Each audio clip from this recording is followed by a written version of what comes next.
आपने कभी सोचा है कि जेल के अंदर का जीवन कैसा होता होगा? तेलंगाना में हैदराबाद की चंचलगुडा केंद्रीय जेल में इसे करीब से अनुभव किया जा सकता है। इसके लिए यहाँ एक अनूठी पहल शुरू की गई है, फील द जेल।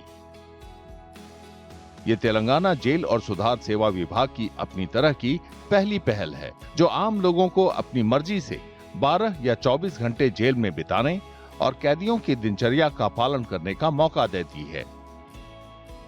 इस पहल का मकसद लोगों को आजादी की अहमियत और जेल के कठोर जीवन को समझने में मदद करना है।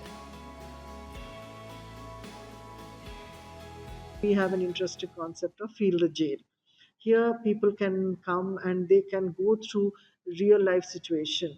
They will feel as if they are in a jail. They will be confined in cells.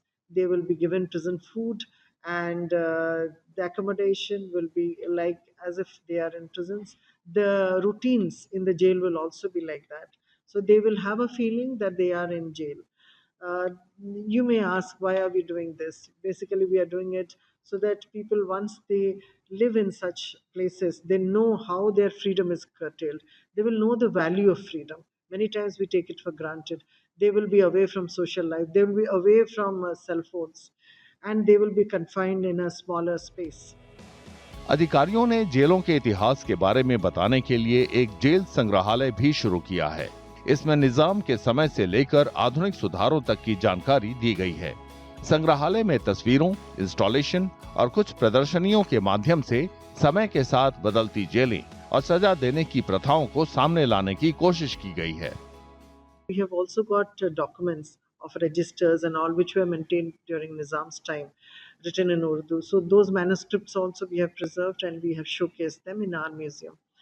And then there are those old jails. For example, Mushirabad, even now Warangal is no more there. So those photographs also we have exhibited and we have shown what was the architecture there. लोगों की प्रतिक्रिया देखते हुए jail अधिकारियों को उम्मीद है कि ये पहल लंबे समय तक जारी रहेगी।